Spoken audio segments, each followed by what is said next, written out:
To date or not to date? That is the question. Dating. How easy is it to meet someone new? Can you really meet the love of your life online? Or is there no substitute to the traditional format of meeting in bars and nightclubs? My name's Gautam and I'm single at the moment. Okay, hi, I'm Maxima. I am living in France at the moment and I am in a relationship. So I'm Lewis, I'm single. My name is Candice. I'm from Indonesia, but I live in Belfast. My name is Hugo. I'm from France, from Paris actually. I've been in London since 10 days. I'm a student at Queen Mary, just off there. Right now I'm in a relationship actually. I'm Sar, 21 years old, and I live in the Netherlands, and I'm single right now. Hi, I'm Freya and I'm currently single. So my name is Louis, I'm half British, half French, and I'm currently in a relationship. My name is Anna, I'm from Surrey, and I'm single. Hi, I'm April and I'm currently in a relationship. Observe, chill.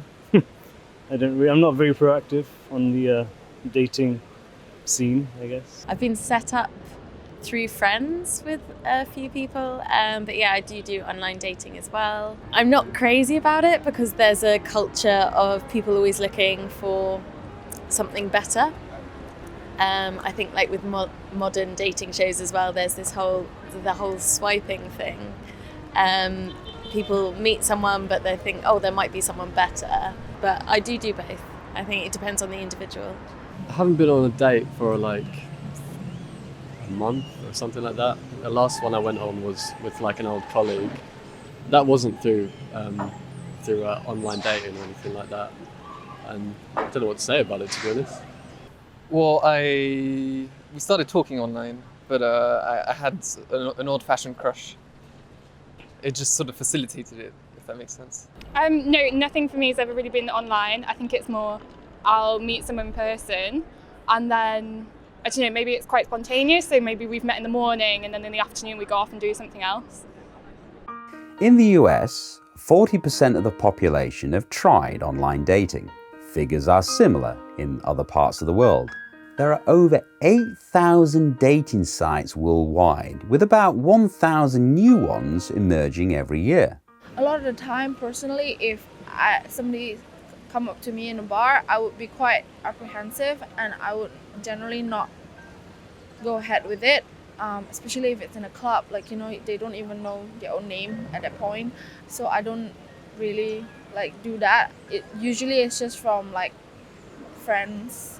It would be more the traditional way for me. But yeah, I've had a lot of good days and I had some bad ones as well. I just prefer I think I prefer just being in the flow of being, just allowing the reality of a situation to develop. I've never tried actually, no, never actually, because I've been in a relationship since a long time.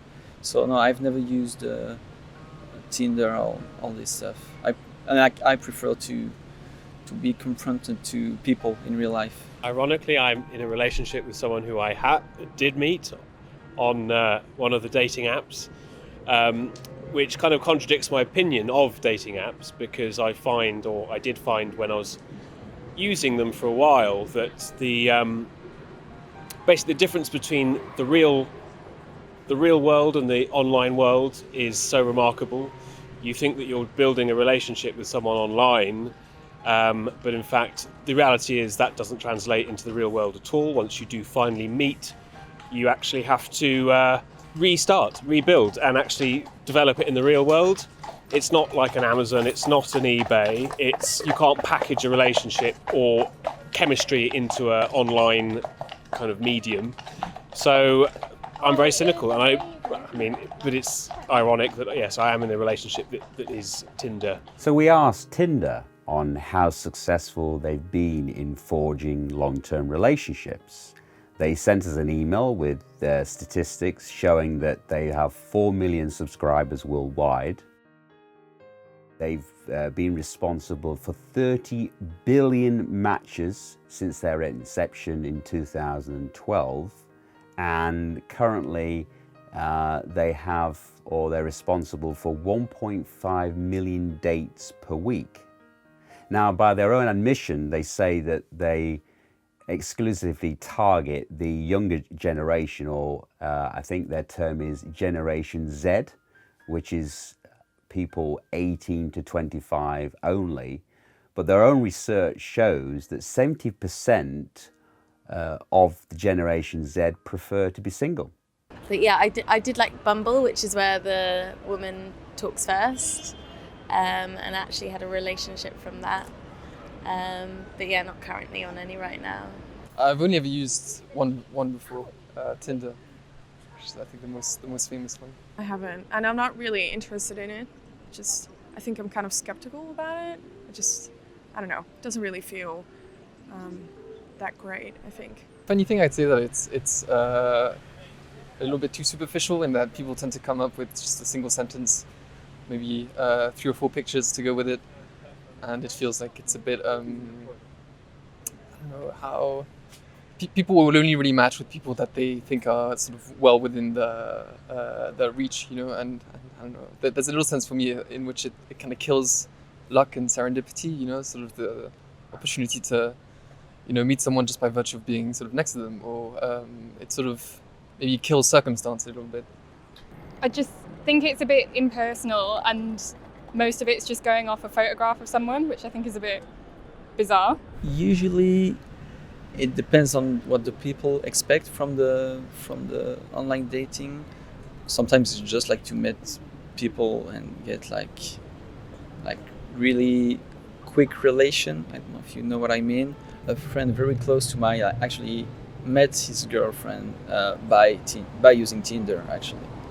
The dating online is a different vibe than in person. I feel like you can get to know someone a bit easier if you're meeting them face to face, rather than online. It feels like a bit of a persona, that it's just kind of a facade.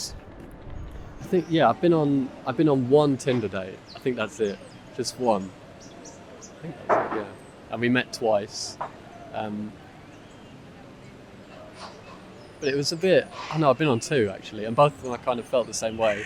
I just was really nervous. I was like, I'm just going to meet a complete stranger and just turn up like, hello, let's do what we agreed to do ahead of time. I never did online dating myself, but like, I'm not sure. Sometimes it works out for people, of course, and they meet someone and they're happy with them. But I've seen firsthand like that I was on a date with a friend who was having a date from Tinder, and it was so awkward. Well, they, like you said before, like if you talk, it's okay, and then you have a connection, but when you meet the person in real life, then it's not there. So yeah, I've seen that firsthand, and yeah, I'm not into online dating myself. I must have terrible like Tinder game or whatever it's called. I just like would kind of have a small conversation with someone, and it was just like. Yeah, I was a bit reluctant to use the dating apps, but I did actually start using Bumble for about 2-3 months. My friend has been in a relationship for about 2 years now, and she's really happy with the guy. And before, yeah, she found him through Tinder, but before that, she's never really been into dating or fighting a guy or just, you know, random kissing in a club or whatever. So yeah, that's been really nice for her. Yeah, I've had a couple where one, I was talking to him for like a month, and then we met up, and we seemed to get on really well via messaging, but as soon as we met, it was very clear that there was no chemistry. It was quite awkward. I think we were both sort of waiting for the date to be over, but didn't know how to broach it. He said, "Oh, you're a lot posher than I thought," and I said, "Oh, well, you're not as posh as I thought," which doesn't bother me, but yeah, it just felt like a real gap in expectations, even though we got on, our sense of humour really seemed to match before we met. But I think don't put a lot of time and effort into something without meeting, because chemistry in real life is very different. There are so many countless dating agencies out there, online, apps, whatever it may be.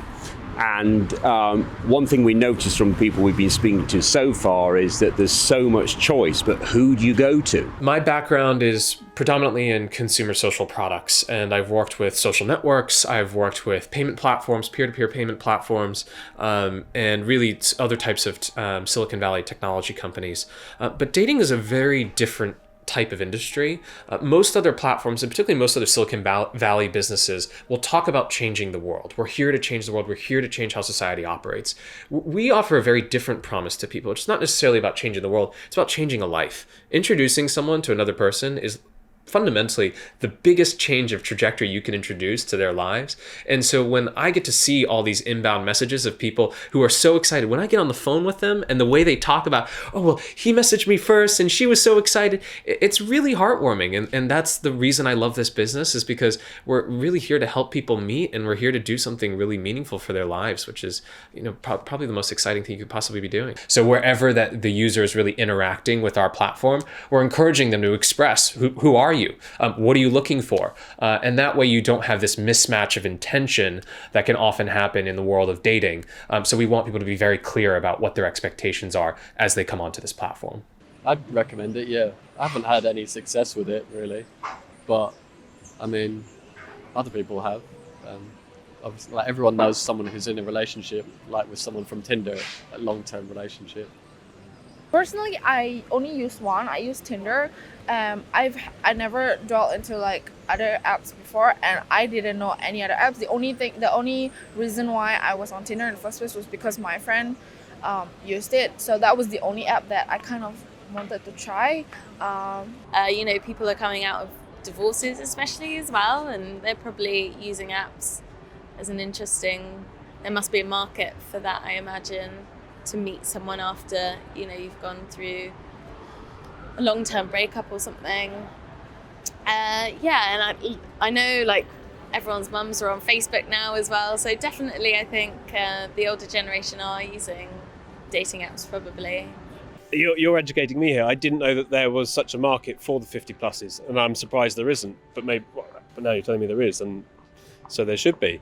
As I say, given my limited use of the sort of suite of options, I only would be able to comment on a Tinder type sort of algorithm or interface, which couldn't be any less tech heavy if it tried. I did share it to my mum once, and she wanted me to set up her profile on it, which I wasn't going to do.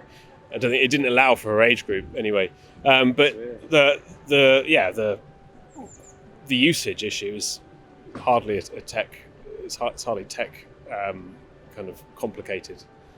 Yeah, I'm definitely approached by older gentlemen as well. Not always, even though I request not to be. They always try their luck. Figures would suggest that meeting online produces a more stable long-term partnership.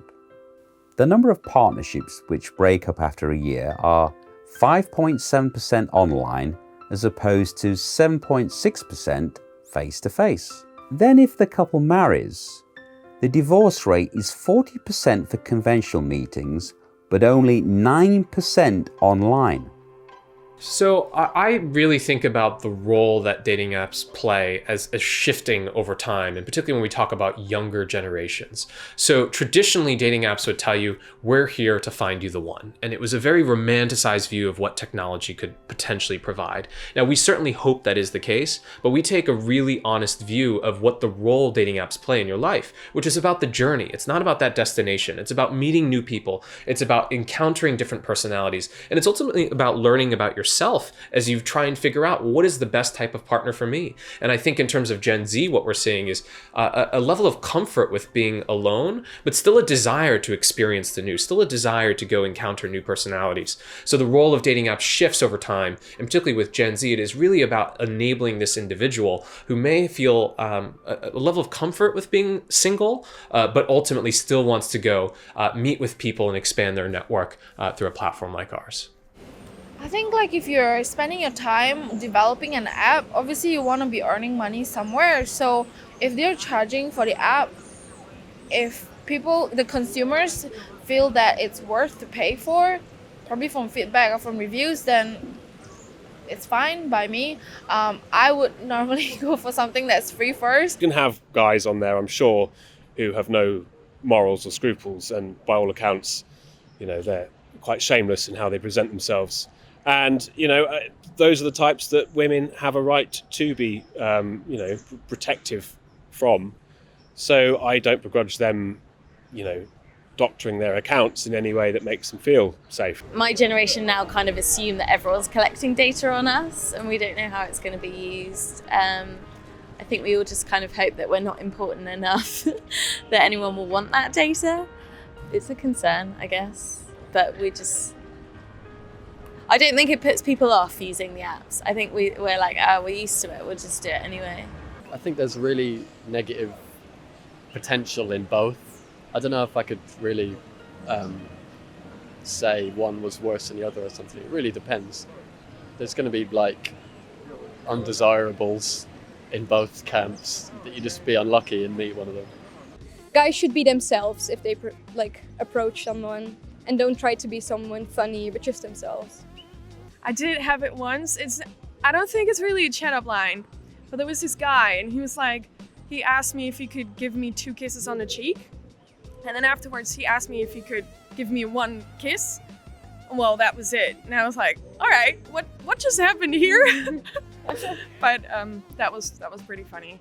Actually, I think that it's not really useful to have like really good lines, like to start a conversation with a girl or a guy, but it's like the hardest thing to do. But it doesn't matter what you say. I mean, you can say just like, hey, like, I don't know, like, where are you from, or oh, what are you doing here?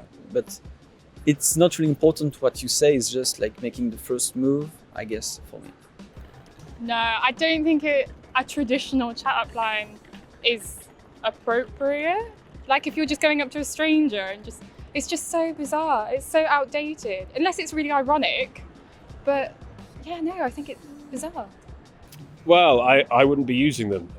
I don't know where this is going. I shouldn't be using them, and I wouldn't be. I wouldn't be surprised if they come back round, if the old, even if the cheesy ones come back into fashion. I'm sure we've lost a lot of the kind of the old-fashioned courting, which, you know, is a sadness. It's a sad reality. So I'm sure that before long, the old-fashioned path to love and romance will be very much on vogue again, and even the cheesiest lines might, you know, once again breathe life. So yeah, I'd say give it a. Well, it's probably been a good 10 years, I suppose, that this online dating has really exploded. So I think we'll see the old-fashioned, you know, domain come back into its own, I think. So if someone gets to know me a little bit, ask me a few questions, and then can like get in a cheesy line based on that, you know, that shows a bit of quick wit. But yeah, I guess I quite like, because it's cheesy humour, and if you can get someone to laugh, you're instantly breaking down, you know, showing them that you're harmless. Because I think for a lot of women, actually, immediately we can be like, oh, is this guy a threat? So yeah, it's about showing them you're not. But I guess guys could use that and then still be a threat. But you kind of have to have a bit of faith that they're not. And vice versa. Just be genuine and don't be a cliche. You know, a lot of guys are like, oh, I want a girl who doesn't take themselves really seriously, but at the same time is really ambitious. That's kind of like, what are you saying? So just be genuine and then if you don't want to be in a relationship with somebody, tell them from very early on, so the girl don't have these expectations that, oh, we might be going somewhere and then you just ghost them. That's not very nice to anyone, not just to girls. Like it goes both ways. I just think sometimes if you're online dating, I think a lot of guys, like from experience, just kind of said, hey, you okay? And I think coming up with something a bit more inventive or funny, or actually looking at their profile and like coming up with something interesting is a good way to start a conversation. But I think in meeting in person, I think you can kind of get the grasp if someone wants to talk to you by the eye contact. So I think if you've got something interesting to say, like go up to them and say something, or if you think that they look nice, like say, oh, I'd just like to let you know you look beautiful today, or something like that, instead of like wolf whistles or something horrible that some men do in the street. I don't know, I think, do you know what I mean? Yeah, exactly. Yeah, I think, yeah, just have something interesting to say. If you're wanting to meet somebody, then make it for the right reasons, not just something short term because they're there in the moment. But I would still prefer, being old-fashioned, I would still prefer the face-to-face game. I would hope that that online dating wouldn't stay. I would like to hope people would meet people organically, because I just think it's a lot more natural. You're bound to have more things in common because you've met on some kind of common ground. So it looks like online dating is here to stay. Will we all be relying on computer algorithms to find our perfect partners?